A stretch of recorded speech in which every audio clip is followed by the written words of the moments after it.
틱톡에서 구독자 수천만 명을 보유한 한 20대가 최근 갑자기 활동을 중단했습니다. 저희 취재 결과 다른 남성과 함께 술에 취한 여성을 성폭행한 혐의로 In the ever-evolving world of social media stardom, where one day you're adored by millions and the next you're despised by the masses, the tale of Seo Won-jong, aka Mama Guy, is nothing short of a roller coaster ride. You may be wondering what he did to garner the hatred from over 55 million people. The internet has provided an avenue for many to get an even platform to attain celebrity status if they wish, and the few who have done so are regarded in high esteem by their followers. But the effect of this popularity is that most of these self-acclaimed celebrity influencers often misguide their followers by portraying a different image than what they are like in the real world. In today's video, we will be looking at Seo Won-jung, who portrayed a different personality online than who he is. Online, Seo Won-jung is seen as a very relatable personality who mostly tries out DIY videos to prove if it works or not. In the case where it works, he screams "Mama" in a high-pitched, baby-like voice, which got him his nickname, Mama Guy. Seo Won-jung, a TikTok influencer popularly known as Mama Guy, due to his famous videos where he tries trending videos and screams "Mama" at the end in a high-pitched, baby-like voice.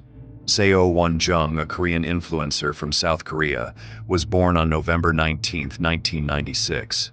He made his debut on TikTok in the year 2020. Ever since, his dedication and commitment to his page brought about much attention, and ever since he has amassed a stunning amount of 55 million followers on TikTok and over 1.5 million on Instagram. Seo Won-jung's popularity did not just end on his social media pages, but rather, he went ahead to garner the attention of one of the most coveted titles sought by many young ones in today's world. Due to the massive amount of followers gathered by Seo Won-jung, it is expected that getting ambassadorship and many more opportunities for the young influencer to express himself is to be expected. Seo Won-jung's influencing career, such a success that the Forbes 30 Under 30 in Asia invited him and had him added to the list. He achieved this incredible feat at the age of 27. Achieving this feat opened more doors for him and increased his popularity both on the social platform and away. Seo Won-jung was seen as a very likable and relatable personality by his fans, and they were always eager to hear from him, and he never disappointed and always had something exciting for his fans, and this brought more attention to his page. Every day, he made sure to have something exciting to post on his social media pages. So when he didn't post for months, you can imagine their disappointment when for months there was no post from him. And this got many of his fans worrying and many speculating on what had happened to him to warrant such long absence from his pages. Months later, this young influencer had the internet buzzing in December when he was charged with sexual assault, along with his friend whose name was withheld. The identity of this influencer was withheld during the report by SBS, and he was referred to as Influencer A, while the victim was referred to as Woman B. The young lady referred to as Woman B reported she was invited out for a drink along with Seo Won-jung and his friend whose name was not mentioned at the venue where they went for their drinks. Woman B stated that she was cajoled to consume more alcohol than she was comfortable with, and before long she was intoxicated with alcohol and passed out. After she passed out, she was then carried to another apartment, and that was the period she claimed she was raped by Seo Won-jung and his friend. This incident, she reportedly claimed, happened earlier this year in July. Woman B reported she woke up the next morning in a different house than where she claimed they went to for their drinks. After waking up, Woman B felt she had been violated, and she went to the authorities to report the case. On getting there, she wrote her statement and narrated her ordeal to the authorities, after which the police took the needed step and proceeded to go visit Seo Won-jung in his house to get his statement and get him to give a recount of what happened that day. On getting to his place, the reception the police met was not what they were expecting, and that's where the plot twist started. On getting to Seo Won-jung's house, the police knocked on the door, and Seo Won-jung refused to open the door after several minutes of knocking and requesting access for them to come in and search the building. They had to involve the fire service to get access into the building. Seo Won-jung's refusal to open the door and let the police in placed him in a bad light, making him seem guilty of the crime. After the firemen got into the room, they apprehended Seo Jong, and all those found in the house during the search were arrested. This incident was what resulted in the media's absence of Seo Jong and had his fans worrying and wondering what happened to him. On December 12th, when the case was made public and a video released, the media tried to keep the identity of those involved secret by using coded names and blurring the videos that were released. But even with the blurred video and hidden name, his fans were able to still identify him in the video, and this clarified the reason for his long absence from his social pages. The video that was released had evidence of Seo Jong and his friend sexually assaulting the victim, though they still insisted on being innocent of the crimes levied against them. The evidence seen in the video and his reluctance to cooperate with the authorities and his refusal to open his door when the authorities first went to his house all portray him in a dark light, making his claim of being innocent doubtful. In his official statement to the authorities, Seo Jong claims the intercourse with the victim was consensual and not an act of rape. Hugh claims the victim was awake while it happened and stands his ground that he is innocent of the crime. Unfortunately for him, that was not the only allegation levied on him. Seo Jong is also accused of recording the act without the knowledge and consent of the victim. But this claim has been dropped due to a lack of concrete evidence to back up such allegations levied on him. While this may be his claims, the authorities and judges have not concluded yet, as more trials and investigations are expected to be thoroughly done to ensure justice is served and whoever the victim turns out to be gets to have the needed closure they deserve. On December 15th, the case was sent to court for trial, and after substantial pieces of evidence were collected, the prosecution of the case began, and those involved are scheduled to have their first trial on January 17, 2024. The young influencer stands the risk of facing 7 years in prison if the allegation is proven to be true. One thing that is guaranteed is that the lives of all those involved took a drastic turn that fateful day. What are your thoughts on this case? What would you say happened on that fateful night of July? Well, we get to know more come January 17, 2024. We will be sure to keep you updated as we follow up on this case, so stay tuned to this channel so you do not miss out on any important updates. The morning of May 26, 1990. People were concerned it was a mad, crazy clown This is not fun and games. that was going to show up at your door and shoot you in the face. It was just bizarre. Someone dressed as a clown knocked on my door. My mother was gunned down. I heard, "Oh, how pretty," and then I heard bang. The morning of May 26, 1990 had started as a cheerful one. Joe Aarons, her son recuperating from a broken leg, was having breakfast at home with his mom and 3 friends when they saw a clown approaching carrying balloons and flowers. The clown car, so to speak, a white Chrysler LeBaron. Inside, a delivery of balloons and a bouquet of flowers, gifts earmarked for Mrs. Marlene Warren. She was home with her son and several of his friends. A vehicle pulled up in the driveway. They noticed someone dressed as a clown exit the vehicle and approach the front door. Marlene opened the door. The clown had balloons and some flowers. She says, "Oh, how pretty." Joe says, "I'll still remember this fact to this day. One of the balloons said, 'You're the greatest.'" The clown pulls out a gun and fires at point-blank range to Marlene's face, and then bang, and she fell. At that point, her son knew something was wrong. Marlene was struggling to breathe, and then her son jumped to the phone, called 911 right away. As the clown slowly and silently walked to a car, Joe Aarons and some of his friends tried to get a closer look at anything that might help describe the disguised attacker. He remembers seeing the clown's brown eyes as the clown got into a white Chrysler Baron. But to those who study crime and construct stories about it, the killer doesn't appear to be a stranger, says author Carl Heisen. There was something almost malicious about it. This was a personal crime. It was a very personal kind of crime. But the point to be noted, she was also taken away from her husband of 18 years, Michael Warren, a self-made man. But former neighbor John Herring says he seemed to be a fish out of water. Rough around the edges? A little rough around the edges. While Warren doesn't appear to be a guy looking for trouble, somehow trouble seems to find him. While there's nothing in Warren's history to suggest he or anyone in his family would be the target of murder, crime reporters from back in the day sensed something was amiss. It made sense that the murderer, the killer, had to have known or been associated with the family in some way. The newspapers back then run with speculation that Michael may have had a mistress. And there is this curious comment from Marlene to her parents. She said to her parents, "If something happens to me, Michael did it." Michael was a local businessman in the car business.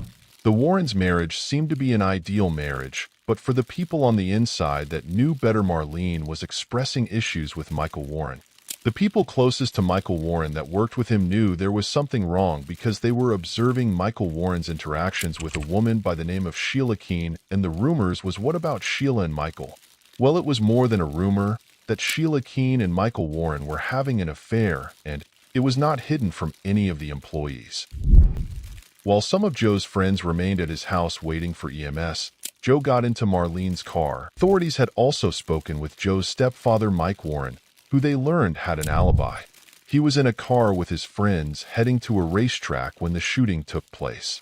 Marlene shared that same fear with her mother, Shirley Twing. But Mike had that alibi, so authorities were looking for someone else, and when they visited Bargain Motors, Mike's place of business, one name kept popping up: that woman with whom Mike was supposedly having an affair, Sheila Keene. Everybody at the Bargain Motors were reporting. She was out working at the time of Marlene's murder. She claimed that she was looking for repossession vehicles, but she was unable to provide any address that she went to so that they could follow up and confirm it. Both Sheila and Mike told investigators they were just friends, but that's not what authorities learned when they talked to investigators, that the customer paid cash, buying a clown suit, an orange wig, makeup, and a red clown nose. It was, I would say, big brown eyes. And soon a big break, when detectives located this abandoned white Chrysler Lyrin, matching the description witnesses gave of the getaway car. As the years passed, the case grew cold, and as for Sheila Keene, she seemed to disappear. Killed Mike's ex-wife. According to an employee, Sheila had appeared in clown makeup at the restaurant one year during Halloween. By the fall of 2017, the Warrens had sold the business and retired full-time to the house in Virginia.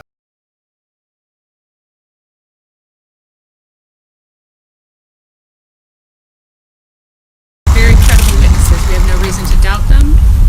Two of the witnesses, the first two, knew Carly and had seen her before.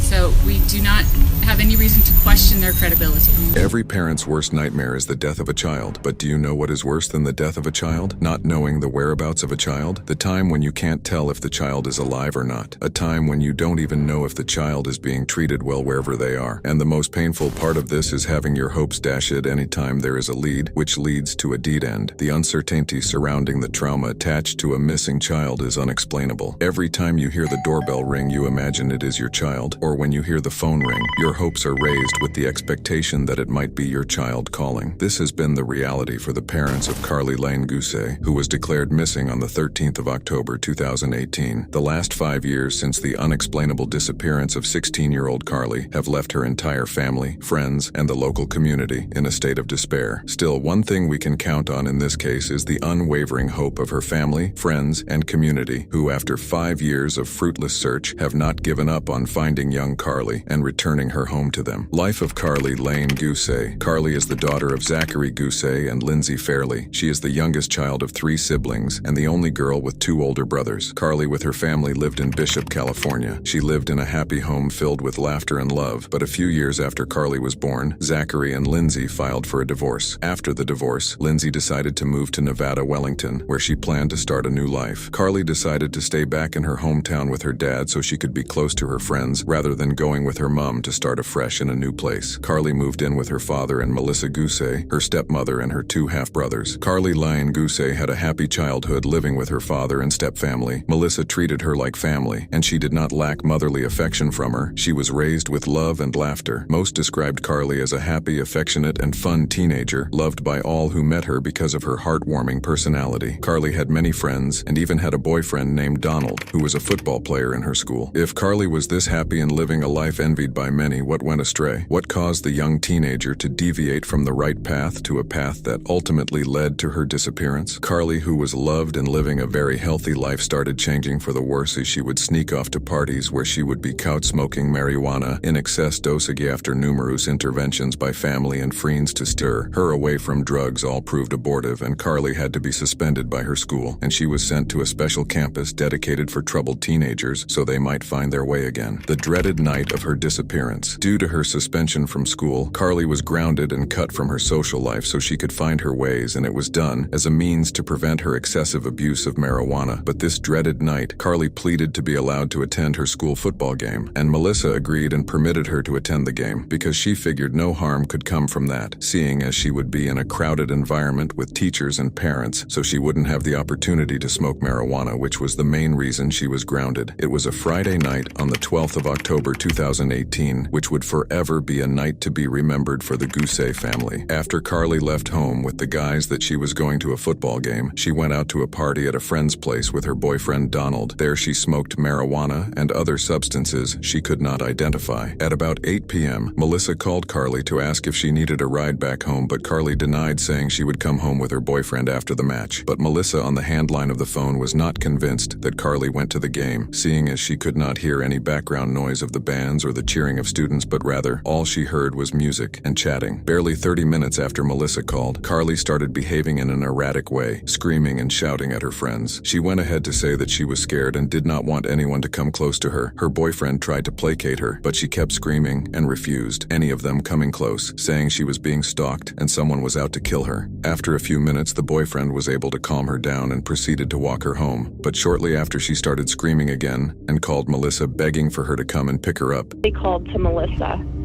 and said, "Never mind, hurry up, I changed my mind, come get me.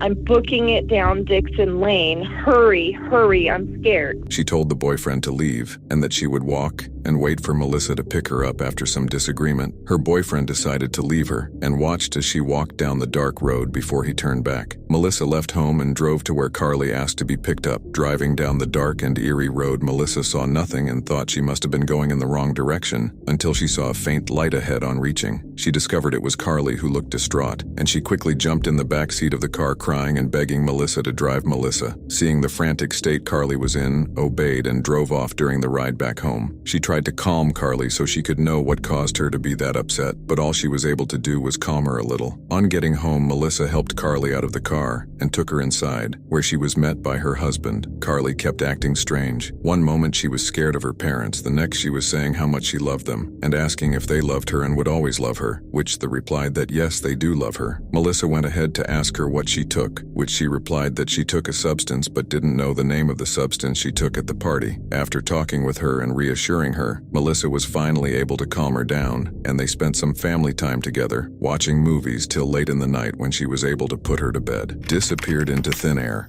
The next morning, the 13th of October 2018, Melissa woke up at about 5:30 a.m. and found out that Carly was not in her room. Carly Lane Gousset is missing still. She's been missing since.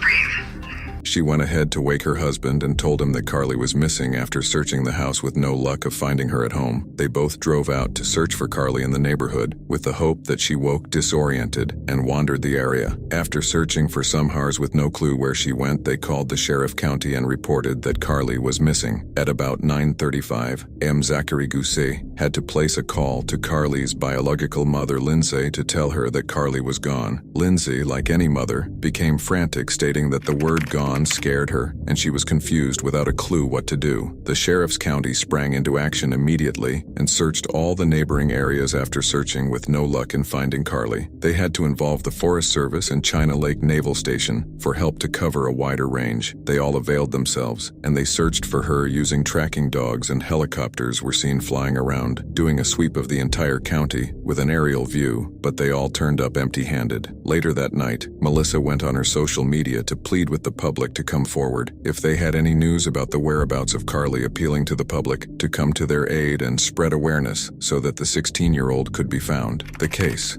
During her statement to the police, Melissa recounted that she woke up at the usual time to get the kids ready for school, and on reaching Carly's room, her room door was ajar and Carly was nowhere to be found, which was when she drew the attention of her husband. In another interview with a local news station, they brought to her attention that the night in question was a Friday night, therefore the following day was Saturday, which is an unusual day to wake up the kids to prepare them for school. Here she changed the narrative, stating that she and Carly slept in Carly's room because she was too scared and insisted she stay with her during the night. Melissa stayed because she figured Carly was still under the influence and would need her nearby in case of an emergency. Melissa went ahead to say she set up her camera to record Carly so she would show her the video the next day as a warning for her to stay away from hard drugs. She discovered Carly missing when she woke up early and found the side of the bed where she slept empty. This was when she called her husband's attention. She explained that her earlier statement to the police was a mistake, as she was still disoriented and wasn't sure what she was saying. After conducting numerous interviews with the neighbors, two came forward to testify, seeing someone that matched Carly's description walking around early the morning of her disappearance heading towards the interstate highway. The police are concluding that Carly may have had a psychotic breakdown due to her behaviors before her disappearance and may have felt the need to run away from home, which led her to the interstate highway, where she may have hitched a ride with someone with ill intention, or she may have been run over by incoming traffic because the highway is frequented with truck drivers and someone may have taken advantage of the young girl. 13th October 2023 made it 5 years since the unexplainable disappearance of young Carly, and the authorities are still without a clue how she disappeared, and no leads to finding her have surfaced since the disappearance. Many social media groups were formed to help search for her and reach out in case of any information, and there are two major groups, each with its theory as to what happened to Carly. One group believes that the stepmother has a hand in her disappearance, while the other group believes she had a psychotic breakdown due to the drugs she has been consuming. Let's hear your theory. What do you think happened to Carly, and who or what do you think is responsible for her disappearance? Feel free to air your opinions in the comment section with reasons to back them up. New details that have been released in the U of U student Mackenzie Lueck murder case. Police in Utah today confirmed what had been feared. Mackenzie Lueck was murdered. Can true justice be served when an innocent life is taken? This is the shocking true story of Mackenzie Lueck, the 23-year-old University of Utah student whose disappearance in June 2019 led to a nationwide outcry. In this video, we'll follow the chilling timeline from her last known whereabouts to the sad discovery of her remains. If you'd like more true crime content, then please subscribe to the channel and turn on post notifications. With that said, let's take a look at the tragic story of Mackenzie Lueck. Mackenzie's journey on that fateful June night began like so many others. The University of Utah senior had recently lost her grandmother and was still grieving when she sent messages to her friends about her imminent return to Salt Lake City. Security footage showed Mackenzie, an industrious and bright-eyed scholar, deftly weaving through the bustling concourse to collect her luggage. After the death of her grandmother, Mackenzie demonstrated an unwavering will to return to normalcy. But what she had no way of knowing was that she would soon become the center point of another tragedy. Entering the vehicle that would ferry her away from safety and into the arms of danger, Mackenzie made a choice based on trust. Yet this trust was woefully misplaced. Thankfully, the digital breadcrumbs she left behind would provide a clue to investigators trying to unravel what went wrong. The investigators working the case would painstakingly piece together the harrowing last hours of Mackenzie's life and sketch out a grim portrait of the man who would emerge as her assailant. On June 17, 2019, Mackenzie left California for Salt Lake City, Utah. While in California, she had been on dating websites, and this was where she met Ayoola Ajayi. They started talking and soon developed a connection with Ajayi, asking Mackenzie to come see him in Salt Lake City. When Mackenzie arrived that fateful day, she took a lift to Hatch Park where she had agreed to meet Ajayi. Sadly, she had no idea that Ajayi had sinister plans for their meeting. When discussing with the driver, Mackenzie said she was going to meet up with a friend and arrived at Hatch Park at around 3 am. Meanwhile, Ajayi knew exactly what he planned to do, and he took steps to ensure that he could get away with it. Before Mackenzie arrived at his home, he turned off the video on his home security system so it wouldn't record her entering his home. Once she was in his home, he bound her hands and tried choking her with his hands. He would then strangle her with a belt until she fell unconscious.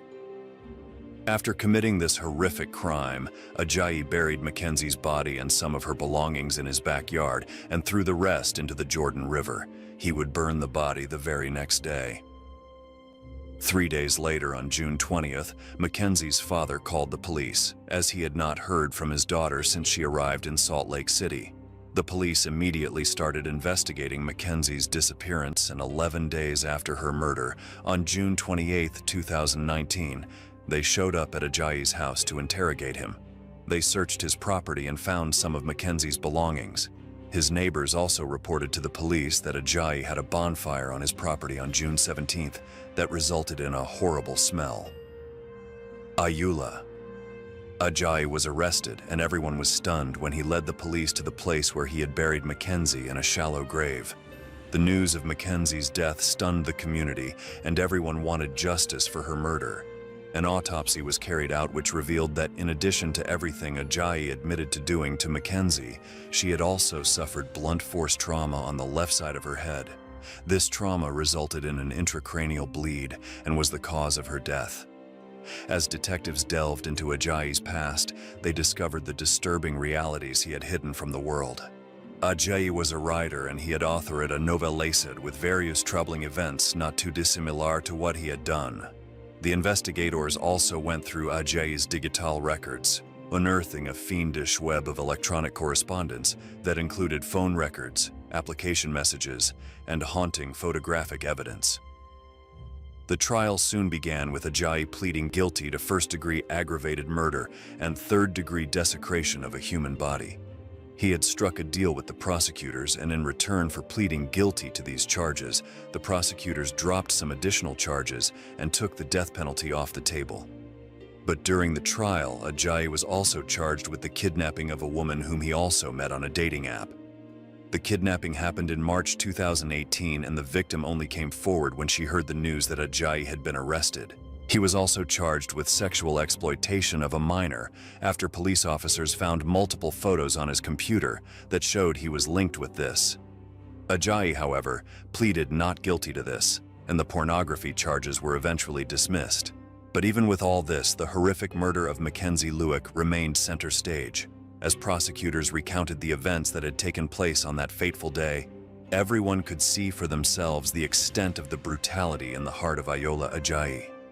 Everyone in the courtroom could also feel the sorrow of Mackenzie's family, whose heart-wrenching impact statements laid bare an agony beyond measure. They spoke of the violence that took away their dearly beloved Mackenzie.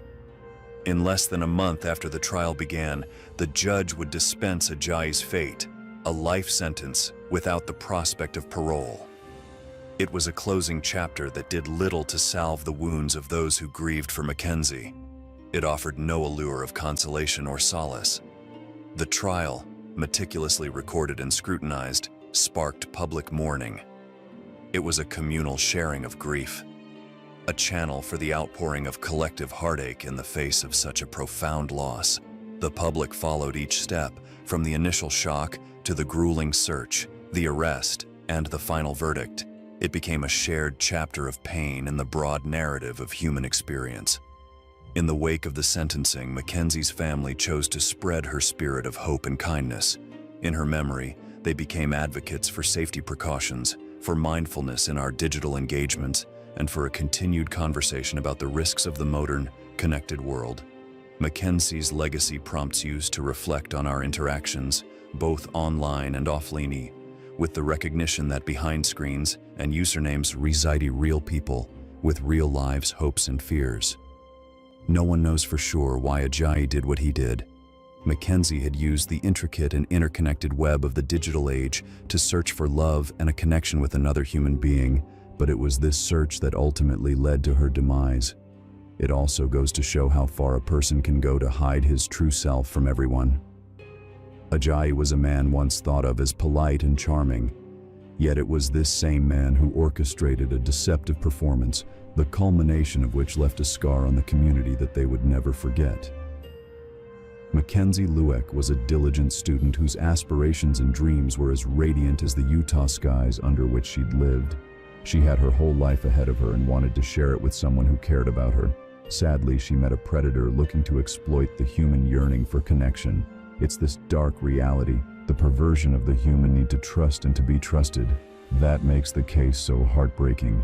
Ajayi, exploiting the platforms that so many used to build bridges, instead laid a trap, one that claimed an innocent life.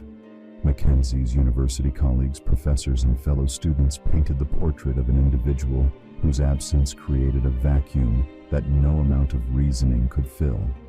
Her academic pursuits would now remain unfulfilled, the research incomplete, the discoveries unmade, and the contributions to society unrealized.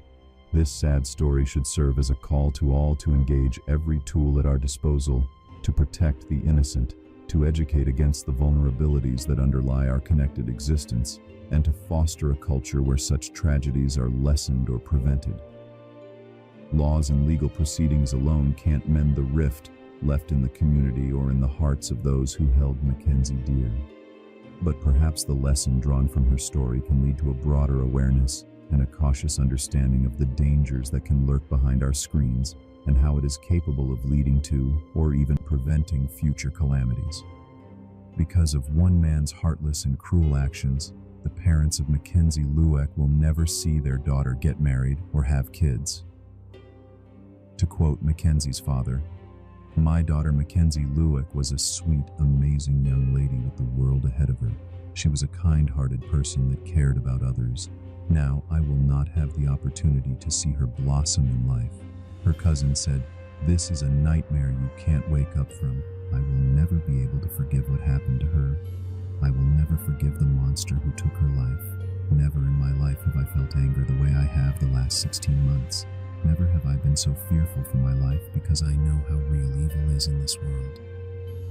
Our thoughts and prayers go out to the family and friends of Mackenzie Lueck as they continue to try and adapt to the shocking reality of a world without their beloved Mackenzie Lueck. In honor of Mackenzie and in pursuit of a safer future, we must remain aware of the dangers online and remain proactive in ensuring we stay safe online. We value your feedback, so please share your thoughts in the comments section.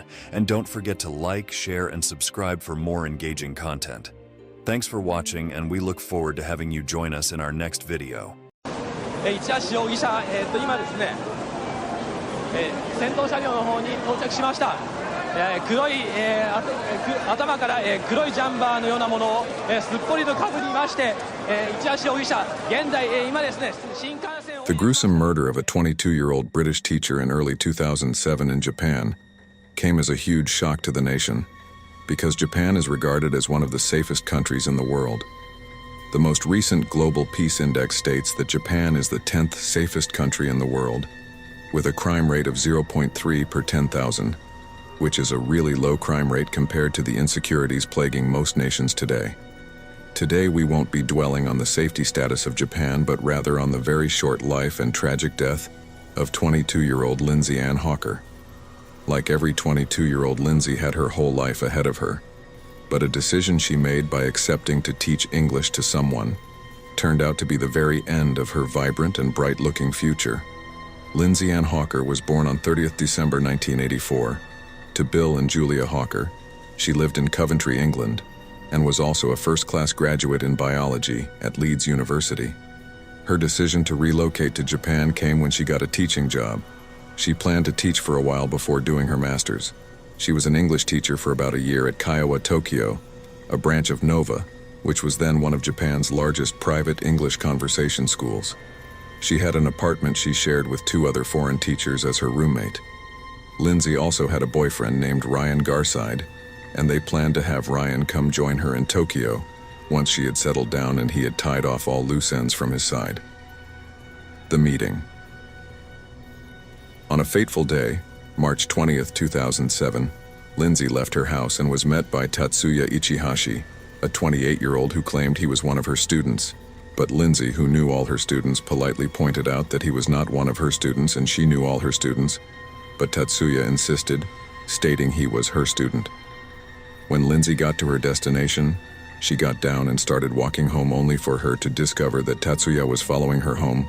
She hurried her steps and he seemed to do the same.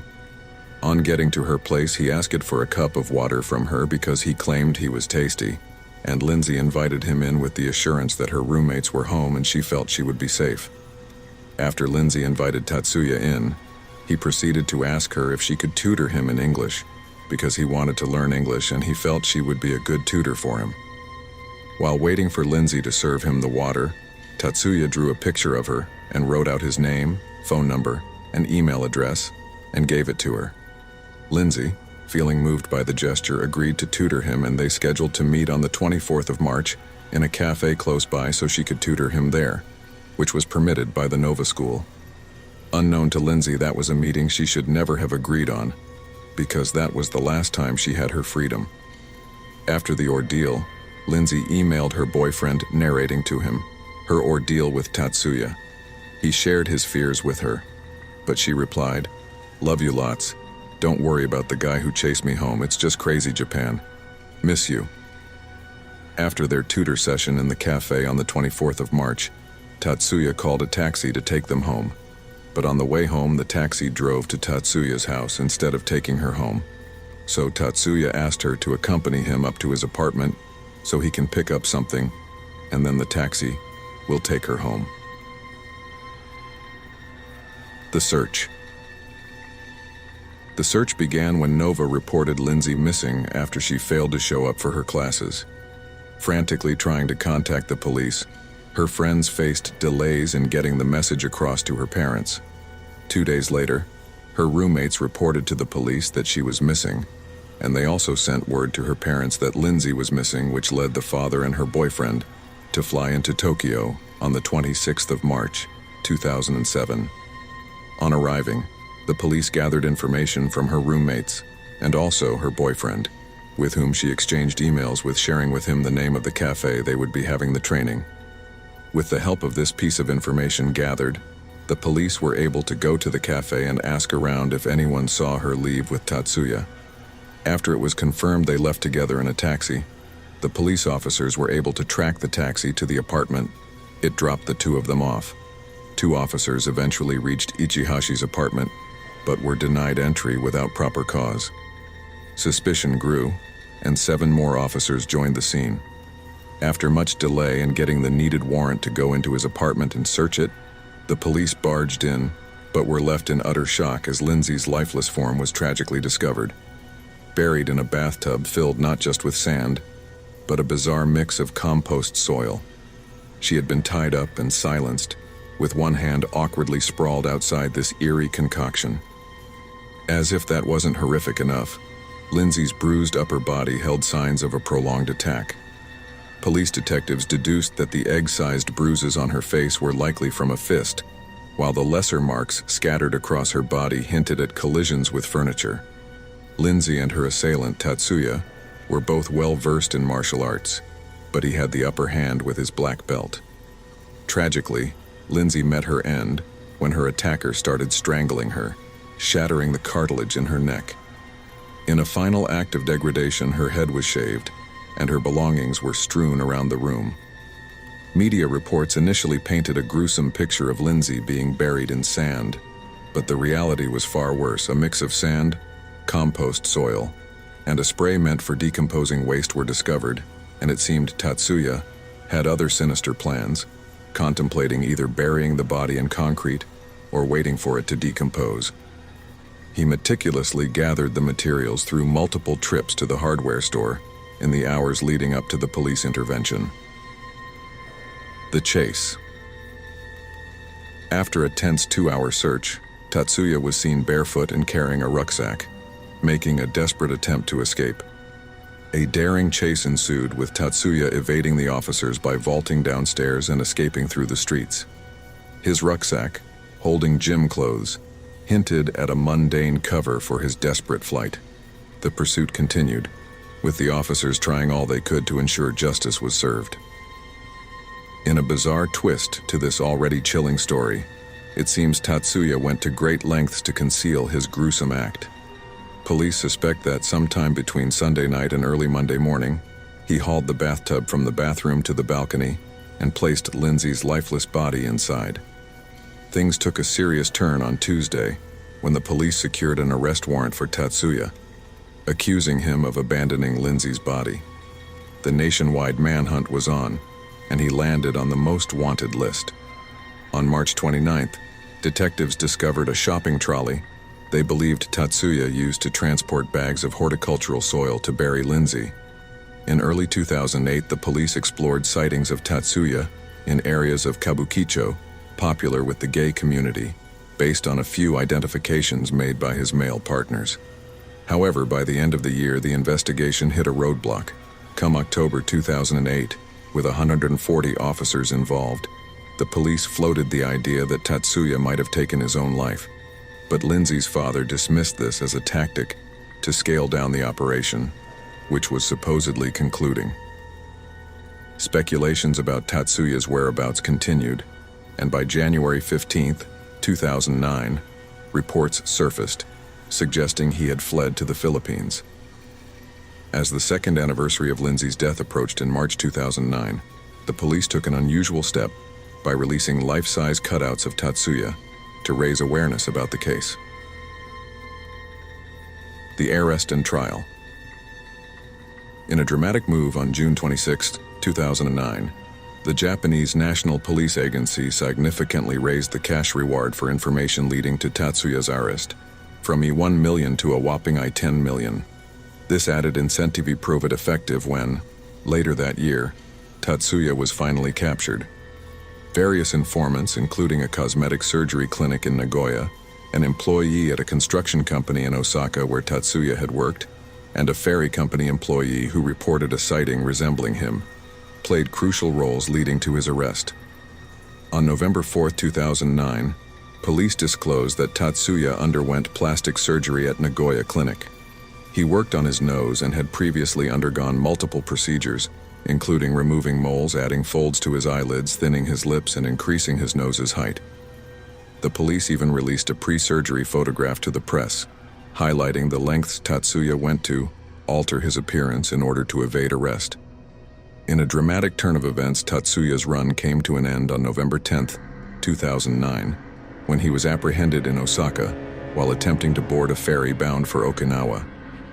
Despite his capture, Tatsuya remained tight-lipped and didn't confess immediately.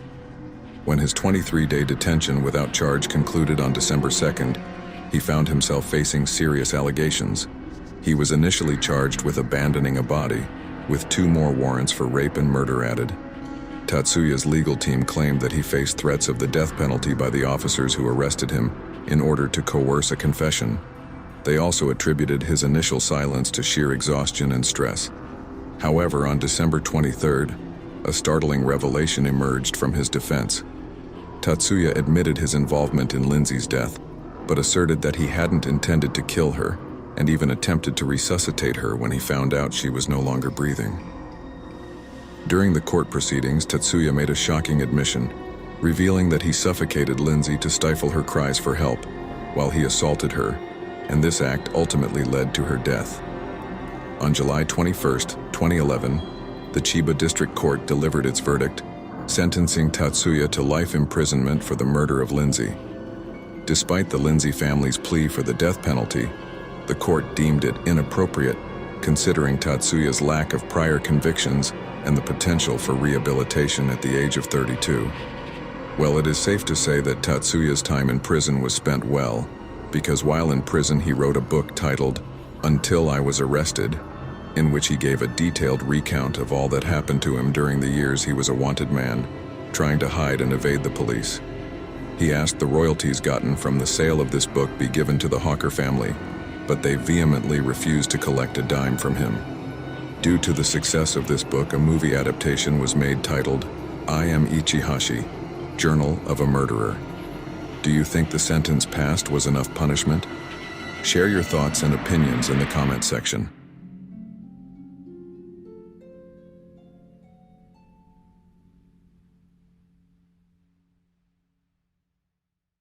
Imagine a crime so horrific that even the media couldn't handle it. So chilling that the police admitted that what they revealed was just the tip of the iceberg.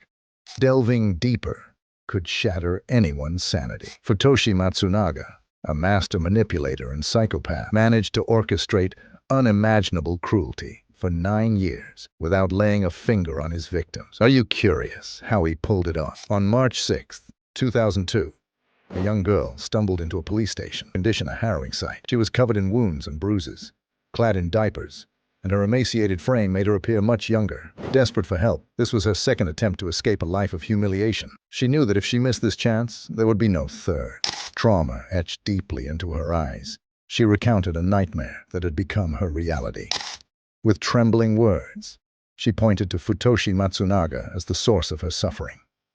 The story took a chilling turn when Futoshi Matsunaga and his accomplice, Junko Ogata, arrived at the station, claiming the girl as their sister, who was in desperate need of special care. Their brazen attempt to reclaim her fell apart as the police, having already seen the girl's state and heard her account, saw through their deception. Futoshi and Junko were swiftly arrested, and the horrifying extent of Matsunaga's control and cruelty began to unravel, revealing a grim reality that surpassed all initial fears. To understand Futoshi Matsunaga, let's start with his background. Born on April 28, 1961, in Kitakyushu, Fukuoka Prefecture, Japan, his early life appeared normal. He came from a well-off family with a successful tatami mat business, enjoying a comfortable upbringing. Described as smart, charming, and good-looking, he easily won people over. However, beneath his smooth exterior lurked a darker side. Those who saw beyond his charm noticed his manipulative tendencies and a cruel streak that extended to animals and classmates. As he grew, Matsunaga's behavior became more sinister. Known as a bully, he targeted weaker peers and charmed his way out of trouble. His teenage years and adulthood were marked by a series of toxic relationships, characterized by manipulation and abuse. Expelled from high school for his involvement with a junior high student, Matsunaga married at 19, but soon began an affair with Junko Ogata, who would later become his partner in crime. By October 1983, while still married, Matsunaga reconnected with Junko Ogata, who came from a wealthy background. Despite his charm, Futoshi was abusive, subjecting Junko to severe physical and emotional torment. They had 2 sons, but the abuse persisted. When Futoshi proposed in 1984, Junko's family rejected him, aware of his cruelty. In a fit of rage, he sexually assaulted Junko's mother and manipulated Junko into leaving her family. In 1985, Futoshi opened a futon company named The World and purchased a building for it. His management was as bizarre as his personal life. He would shock employees with a stun gun while claiming to exorcise a spirit draining their fortune. This disturbing behavior, intertwined with his odd business practices, led to suspicions that the futon company was a front for money laundering. By then, Matsunaga had already swindled around 180 million yen through fraud and blackmail. In 1992, he and Junko became fugitives, appearing on Japan's most wanted list. Futoshi Matsunaga was a master of disguise and deceit. He changed identities and stories to fit his schemes, sometimes posing as a university lecturer. His manipulative tactics eventually put him on Japan's most wanted list. While on the run, Futoshi and Junko moved to Kokura, living under the alias Hashimoto family.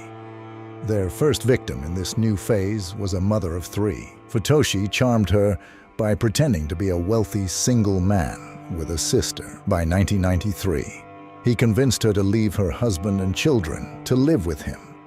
Tragically, one of her children died under mysterious circumstances in September, with the official cause linked to undisclosed medical issues.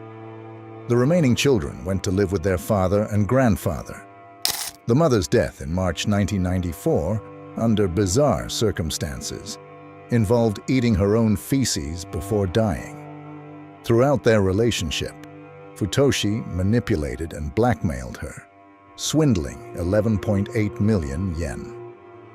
Despite the investigation revealing she had been sending money to Futoshi, he evaded punishment due to lack of solid evidence and his refusal to cooperate. Futoshi's knack for avoiding consequences earned him a sinister reputation. By then, his finances were faltering, prompting him to seek new victims. In 1994, Futoshi Matsunaga began victimizing Kumio Toraya and his daughter. Kumio, having shared his criminal past with Matsunaga, became a target for blackmail. Futoshi held Kumio and his daughter captive, subjecting them to horrific abuse. Kumio was tortured with electric shocks, forced to eat his own feces, and his daughter was coerced into biting her father. Kumio, aged 34, died of the abuse on February 26, 1996. The daughter's torment continued after her father's death. She was subjected to severe physical and psychological abuse, including being forced to drink a stew made from her father's remains. Futoshi and Junko dismembered Kumio's body, disposing of the remains at sea. The daughter was manipulated into believing she was responsible for her father's death and forced to write a false confession. Futoshi Matsunaga targeted another woman who knew Kumio, pretending to be Yonko's brother and Kumio's daughter's uncle. He scammed her out of 5.6 million yen, then held her and her daughter captive for 7 months, subjecting them to severe abuse. In March 1997, the woman escaped by jumping from a second-floor window and ended up in a mental hospital. Her daughter was eventually released, but by then, Futoshi, Junko, and Kumio's daughter had vanished. In April 1997, Junko Ogata disappeared from her workplace. Futoshi called Junko's family, informing them of her absence and making threats. He even blackmailed her mother over the 1985 assault. But Junko remained missing. In a desperate move, Futoshi faked his own suicide, which lured Junko back, only to continue his abuse. He also raped Junko's married sister, Rieko, and extorted 63 million yen from the family using blackmail. Futoshi imposed harsh conditions on the Ogata family. He rationed their food, allowing only 1 meal a day and punishing slow eaters with electric shocks. He abused Shizumi and Rieko with electric shocks, creating a hierarchy that led to harsh punishments for the lowest-ranked family member. This control mirrored the methods of cult leaders like Shoko Asahara. On December 21, 1997, Futoshi forced Junko to use a stun gun on her 61-year-old father, Takashiga, causing his death. Shizumi's mental state deteriorated, and on January 20, 1998, Futoshi ordered Rieko and her husband Kazuya to strangle Shizumi. Rieko's hearing began to deteriorate, and on February 10, 1998, Futoshi commanded Kazuya to strangle Rieko while their 10-year-old daughter, Aya, held her down. Rieko was only 33 at the time. Kazuya was starved to death by Futoshi and died around April 13, 1998. Futoshi then forced Junko, Aya, and Kumio's daughter to kill Rieko's 5-year-old son, Yuki. On May 17, 1998, Aya strangled Yuki, while Junko and Kumio's daughter held him down. Kumio's daughter eventually strangled Aya on June 7, 1998. The remains of the victims were dismembered and boiled, with the stench becoming noticeable to other residents. The remains were disposed of in washrooms or thrown into the sea. The condominium was renovated after the murders, and Futoshi blamed Junko for the killings, leaving her as the sole survivor of her family. Matsunaga's crimes continued. In July 2000, Futoshi Matsunaga convinced another woman to go away with him, lured by the prospect of marriage. In August 2001, she gave her twin children to him and Junko. Matsunaga and Junko then convinced the woman to give them $246,580, telling her that they would need the money to bring up her children. Kumio's daughter, who was being held captive, escaped from Futoshi Matsunaga on January 30, 2002. But Matsunaga found her again on February 15th and took her back into captivity. He then tortured the girl with electric shocks. On March 6th, the girl escaped from Matsunaga again and reported the crimes to the police. She was 17 years old at the time. The police arrested Futoshi Matsunaga and Junko the next day when they tried to retrieve the girl. The twins and the couple's 2 children were taken into police protection. They faced charges for holding a captive, but as investigations progressed, the full extent of their horrific crimes emerged. From 2002 to 2003, Futoshi and Junko were charged with 7 murders. No murder charges were brought against Kumio's daughter. Junko calmly confessed to her role in the murders, but Futoshi Matsunaga professed his innocence, insisting that the women had fabricated their stories about him. The Japanese police never recovered any human remains and found no physical evidence, so they primarily relied on the testimonies of Kumio's daughter during the investigation. On September 28, 2005, the Kokura branch of the Fukuoka District Court sentenced Futoshi and Junko to death by hanging. They appealed the verdict, and 2 years later, on September 26, 2007, the court upheld Futoshi's sentence but reduced Junko's to life imprisonment, acknowledging that Futoshi had exerted control over her. On December 12, 2011, Futoshi attempted to appeal to the Supreme Court, but his request was rejected, and his death sentence was confirmed. Even though the perpetrators received their sentences, the scars remain. Kumio's daughter had to undergo extensive treatment to recover her mental state. Additionally, Futoshi and Junko's son has to live with the stigma of being the child of murderers. This case has inspired several adaptations, including the 2019 movie The Forest of Love and the 2005 book Nazotoki wa Dinner no Atode, translated as Why Did the Family Kill Each Other by Onda Riku. What makes this case particularly chilling is that Futoshi Matsunaga never directly committed the murders himself.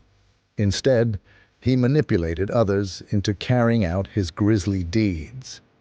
It's a case that stands out as one of the most horrifying and bizarre in Japan's history. The case of Futoshi Matsunaga is a stark reminder of how fragile the human mind can be when subjected to extreme psychological abuse.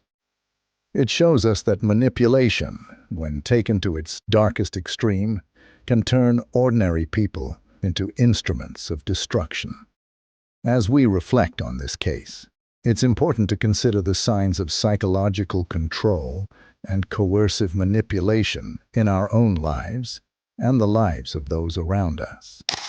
If you or someone you know is experiencing similar forms of manipulation, don't stay silent. Reach out for help. Let this be a reminder that, even in the darkest moments, there is always a way out. Awareness is the first step in breaking free from the chains of control. The country was shocked by the tragic murder of parents committed by a young female drug addict, which gained widespread attention. What happened? Why did she kill them? Let's get these questions answered in this video. Oishee Rahman had developed a strong dislike for her parents because they were trying to discipline her due to her regular use of illegal yaba tablets. On August 16, 2013, in the capital, a tragic incident occurred where her father, a police officer, and her mother were killed. It is believed that her hatred played a role in this unfortunate event. According to reports, Oishee allegedly administered sedatives to her parents, SB Inspector Mahfouzur Rahman and his wife Swapna, on the night of August 14th. 2 days later, their bodies were discovered with stab wounds. Oishee was the youngest female convict in the judicial history of Bangladesh to receive the death penalty. The Speedy Trial Tribunal in Dhaka announced its verdict on Thursday, stating that the individual in question was considered an adult at the time of committing the crime. As a result, they cannot be classified as a minor, which would have resulted in a less severe punishment. According to the post-mortem report, it appears that Oishee, who was mentally unstable, stabbed her sedated parents, causing multiple wounds similar to those inflicted by professional killers. According to the charge sheet, DB Inspector Abul Khair stated that Oishee, a student studying at the O level, is accused of murdering her parents. The accusation states that she stabbed them without any discrimination after mixing sleeping pills with their coffee. Oishee was reportedly angry because her parents tried to prevent her from using drugs. Oishee's 2 friends and a house help named Khadija Akhtar Sumi were also implicated in the brutal killing of the couple in their own home. The juvenile court is conducting a trial for the underage house help. Asaduzzaman Joni, a friend of Oishee, who was also accused of helping in the crime, was acquitted by the Speedy Trial Court. Yaba is becoming a significant issue across the country due to the harmful incidents caused by this addictive substance. Yaba is believed to be a substance that enhances sexual arousal and can cause hallucinations in the person who uses it. At one point, she claimed sole responsibility for committing it, while at another time, she implicated her friends Joni and Seidel, stating that they were involved in the murder of her parents. A police officer from the DB mentioned that the person's statements are inconsistent and confusing. The police officials are confident that Oishee is responsible for killing her parents. They base this belief on the fact that only her fingerprints were found on the knife used in the murders, despite her frequently changing her story. She would rather talk about her unconventional lifestyle than provide specific information about murder. She admitted that a few days before the murder, she left her home and stayed outside for 2 weeks with Joni's girlfriend. During that time, she made physical contact with Joni. She became friends with Bakir, who was addicted to Yaba. Oishee became addicted to Yaba as her friendship progressed. At that moment, she completely lost control of herself. She started selling Yaba tablets to others, along with her friend Mizanur Rahman Roni. She said that her relationship with her parents has gotten much worse since she came back. One of the detectives involved in the case mentioned that Oishee's age raised some concerns, so she was questioned with extra caution. The police began questioning her in custody, which led to concerns about her age. The bodies of Inspector Mahfouzur Rahman and his wife Swapna Begum, who were both part of the police's special branch, were found in a locked bathroom. Based on documents from the Oxford International School, Oishee, who is currently studying at the O-level, is under 18 years old. According to the records, her birth date is August 17, 1996. However, Sub-Inspector Shafiullah Pradhan of Paltan police stated on Saturday that Oishee had confessed to being 19 years old when she surrendered. The police discovered that she was born at Misu Clinical in Khulna on 17 August 1994. Oishee once requested a Dhaka court to retract her confessional statement. In her plea, she stated that the police had tortured her and coerced her into giving a confessional statement. Detectives have consistently stated that Oishee was solely responsible for the horrifying murders. She surrendered to the police one day after the incidents. However, Mahfouz's brother, Oishee Rahman Rubel, disputed the claim made by the police. Rubel, who is also the plaintiff in the murder case, suspects that there may be another mystery behind the killing of his brother and sister-in-law. According to Oishee's school records, she is under the age of 18. The chairman of the National Human Rights Commission, Mizanur Rahman, has stated that the arrest and remand of someone is a clear violation of the Children Act. The deaths of Oishee Rahman's parents, Special Branch, SB, Inspector Mahfouzur Rahman and Swapna Rahman, occurred in 2013. Oishee Rahman was responsible for their deaths. She did this on purpose by bringing some sedative tablets into the house, which she then mixed into the coffee that was served to both victims in succession.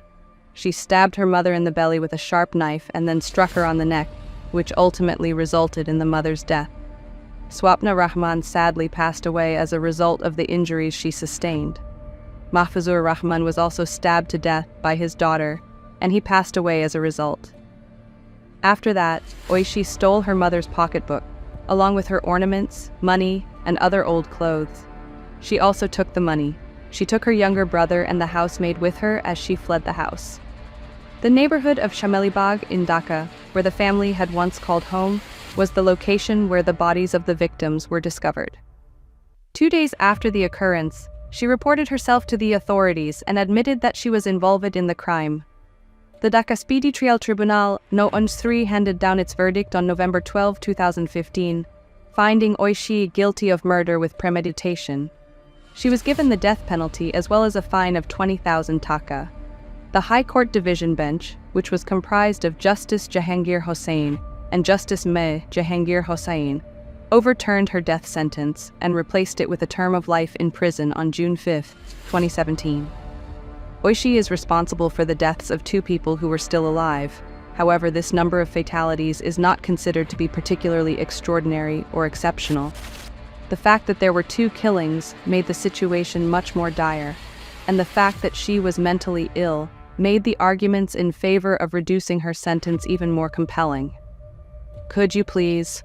Although familicide is often regarded as one of the most heinous crimes in our society, the individuals responsible for these killings were not always given the death penalty. Because the HCD followed the principle of stare decisis in a reasonable manner, it is possible that the common disagreement that could have impacted Oishee's conclusion was avoided. In a previous case of patricide, the penalty of death was commuted to life in prison rather than being carried out. It was alleged in the case of the state of Jharkhand vs. Satyad Rizwan that a daughter had murdered her parents, her brother, and her grandmother in order to seize control of their property. The individual who carried out a murder that was particularly heinous and horrible was not handed a death sentence because they did not have a history of other crimes that were comparable to the one they committed, and also because they were young and had the potential to change their conduct. Looking at how she is doing now, Oishee Rahman is not the same person she used to be, at least not in the eyes of the majority of the people who were closest to her.